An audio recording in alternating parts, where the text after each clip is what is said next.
luwian kelebihan ki malah nek setengah kurang sesuk mesti goleki. Mbak Lucy. Jumeneng wae ayu, jumeneng. Kancane napa-napa niku lek setengah niku sekeco. Aku ya nggo nang omah ki mangan ya setengah, adus ya setengah. Nah, lek ero kangen ya setengah. Iya. Suwi ra ketemu ya setengah. Setengah edan. Nggih. Niki dulu mau deh. Kulo hampir sampe kena kulo. Oh, elek wedi kok kulo. Aku ngerti sampean karo Mas Wawan pas aku sowan ning dalem Mas Wawan metu kok sampean kulunu-kulunu. Apa? Andukan tok. Mesti jenengane yang tiang kok Victor ngono to. Lho. Victor ra ngerti lah. Ngerti. Apa? Mah aku ngomong. Ra ngerti ya. Wong dianggap pikiran kotor iki anggite. Lah ini pikirane jenenge sing aneh-aneh ya. Jenenge wong teng omah niku nggih biasa. Wong wedok iku gaweane nggih teng pamon. Kan damel dasar. Isa-isa lah. Wong lanang kuwi lek roh wong wedok dasare ayu, ya. Dasare ayu. Kuwi pikirane mesti werna-werna direwangi nyambut gawe sirah nggo sikil nggo sirah. Kuwi jane nek goleke wong wedok kok. Lah jenengan piye? Wong aja selak karo batine. Lho tanggung jawabe wong lanang wong rumah tangga lek wis wani bebrayan, ngopeni anake wong ya kudu tanggung jawab. Wis wajibe wong lanang nyambut gawe. Kuwi prinsip sing salah. Apa kok salah? Prinsip sing salah kuwi kaya ngono kuwi. Wong lek wis omah-omah ki jane prinsipe sing apik nyambut gawe dhewe-dhewe ning nek wayah turu mlumpuk kuwi sing apik. Lah kok bagus kene? Lah apa? Menawa wong lanang nyambut gawe dhewe-dhewe turu amor. Lho, lah kuwi anake sapa? Piro bojo kowe tak rabi tak gekke omah tak tukoke kendaraan. Kok sing barang njaluk mangan barang. Sing apik yo nyambut gawe dhewe wayah turu mlumpuk. Kok bagus men? Nyapa? Lah kok penak men? Yo penak. Kok nuruni kok. Apa sing penak aku dhewe? Yo nek penak. Yo gak ngono, maksudnya wong lanang lali tanggung jawab kok penak men padha sing pas saiki wong wong rabi lho wong bebrayan iki kudune iki yo tanggung jawab, iya toh? Yo ngopeni, yo ngayangi, yo nuruni ku kudu lengkap. Aja kok nuruni tak ora ngayani, nggih blangrana kok ora anu. Wong urip nang donya kuwi arep kowe golek angel apa golek penak? Yo golek penak. Lah ya golek penak yo kuwi nyambut gawe dhewe turu mlumpuk. Oh, ngono ki mare yo sing temu kangen rumangsa. Aja ngajani kiai kene lho yo.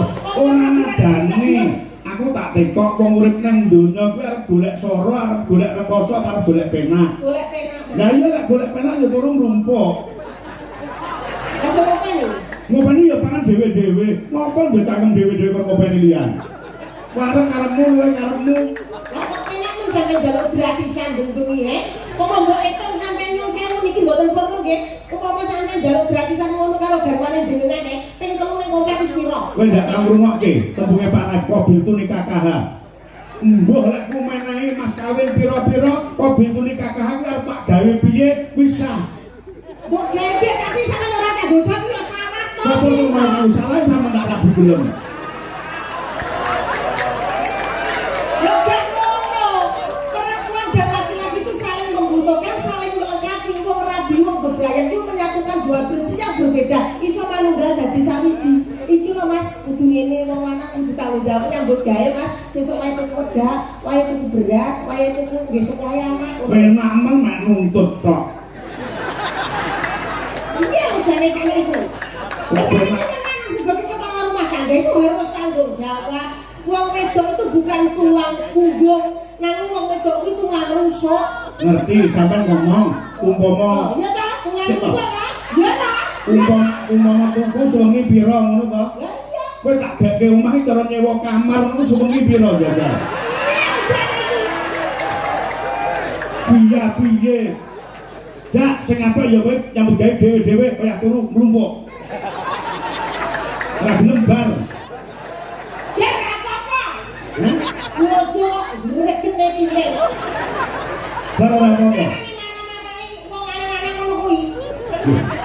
Wong lanang kok penak ngomong kudu dino kok kumpulan iki ora kowe blojo ora koyo apa ora kan apa kuwi. Wong lanang kok Lagi rujak es. Sik to. Aku tak dadi bocah perak ulek ana anu. Tak minta. Ae bapak-bapak ngono kuwi nek iki. Iki ditawi bapak dewan bapak kepala dinas. Iki jabat-jabat karo kabeh minta. Terus ngopo? Leramu ngopo? Ini kan ngomong ke prinsip. Sing lerone mek awakmu tok coba biayi kaku kabeh umpama nyambut gawe dhewe turune mlumpuk setuju napa mboten? Upeng nurunokno sirusi. Aku ora trimo sewu ibu-ibu sing krana sedaya. Lek jenengan duwe bojo, kok diturani tok napa buron apa mboten? Buron lho. Bos,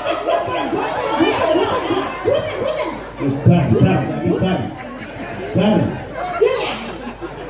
Lek bojo ngaji muga lagi. Muga lagi. Surat geden ndek ambo. Iki nek aku dhewe ya. Iki nek aku dhewe ya wis cuma tukang nek Pak oleh tentu. Sik mikir. Jajan ketemu lho gila. Aku padahal wis suwi lho. Iki kepanggen ning kurang kanake. Iki bisa ngendikane aku Mbak Lucy. Oke. Iki kerja ya aku. Tak cari tak ora gerakon iki. Kula disumbangi Bu Dewan, Bu Mujiatin. Alhamdulillah kantuk rezeki meleh teng mriki nggih disumbangi Bu Dewan. Dapelipun Ibu Mujiatin. Nah, niku nggih kalih Pak Eko nggih rawuh. Matur sembah nuwun lantaran beliau kalih niki Pak Eko saged sowan wonten mriki mbok sumpah demi Allah pisan iki yo ora tau tanggapan iki. Sik to, sik nambang sik aku sik mikir tak turun rumpuk iki lho. Balik korone lho sik tanggapan iki kok cah. Lah mari wong wedok iki lek diwepenak iki pira-pira kurang lho. Jajal. Ora ngukur karo kayane wong lanang. Wong lanang rekoso sirah nggih sikil nggih sirah. Wong wedok iki mbok yo yo ngerteni karo wong lanang. Ya pangga sing durus ngene. Ya pangga durus ngene. Terus ya pangga ora iso wong lanang iki kok rupane kaya kethek wanita. Lah kok kita gojangan karo wong wedok tenan rupane iki semalah dadi aku ora ngrungokke sing mbok omongne sing penting prinsipku siji nyambut gawe dhewe-dhewe wayah turu mlumpuk. Aku dadi ketemu asudi masakne. Golek liyane sing gelem tak jak turu mlumpuk. Udah lo kanem boto. Oh, masane bendina duwe garwang ngono ki yo lek mandi tak cepakne, arep dahar yo tak cepakne, arep sare yo tak ladeni. Sapa mong? Kopi yo tak grujuke. Kapan kowe ngono kapan? Umpamane. Umpama diudur. Bapak-bapak ngono kuwi. Ya sing gelem ngono ya alhamdulillah, ra gelem ya wis. Ora suci. Dicek kuwi ngono. Lah digecek urip. Nah, Dicek awake yo rene kok. urip. Jadi saling membutuhkan, saling bekerja sama suami istri itu ya lek garwane saya. Sing wedok yo. Nembak wis. Sarane kok bojo kok wanita. Wah, Gus semen. Ora trimo. Wis, pokoknya turun mlumpuk aja nganggep rambine Lucy. Mbang, Wah, kesinggah-singgahne kok. ngopo? Dipecel ora aneh. Diparut. Sakne. Iso. Wis nembang. Sing ngomong kopra ya sapa? Ora ketemu ya mbok kangen ngono karo adine wedok iki sapa sing apik. Ora tau ketemu ya yo meneng nek kalah meneng. Ya, mikir apa iki? Ya.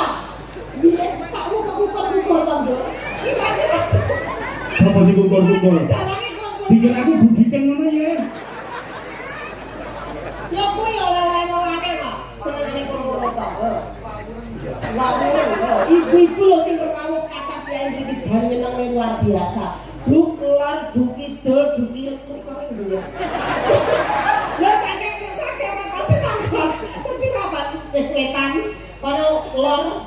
Kono mriko undi kudu. Wah. Lah aku nek merokok boleh kali tulung aku mboten iki ya ora apa. Nggih saking suwe kula sowan mriki alhamdulillah silaturahmi dumateng keluarga Pundi Nampan menika nggih. Acarane bersih desa. Mas to mriki niku lek pagelaran apa ayak. Wah. Sing dirawuhke artis kondang kabeh. Pelawak kondang kabeh. Lah aku sak jam jumlek iki lagi kesane kene-kene. Lho jam jumlek bahasane kayak ngono kuwi kan. Zaman biyen kok saiki jam jumlek kok.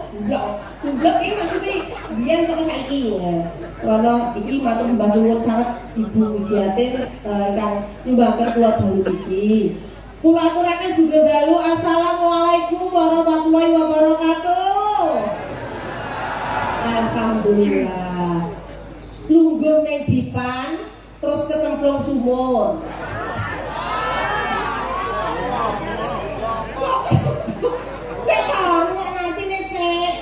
Mugi masyarakat Nampan panjang umur. Terus apa nih ya?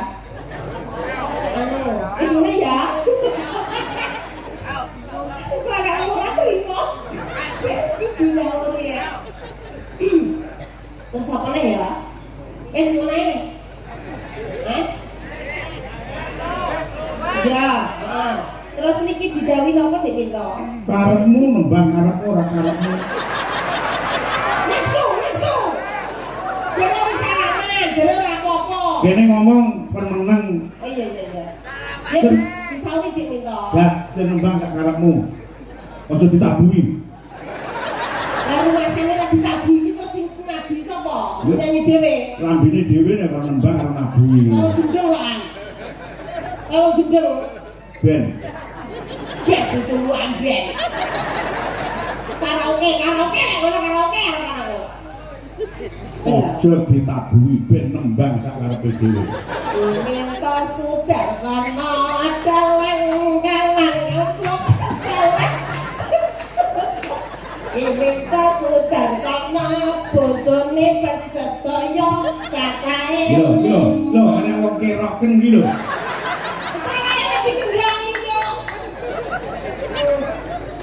Aneh, apa sing rame apa sing kalem Pak Bro?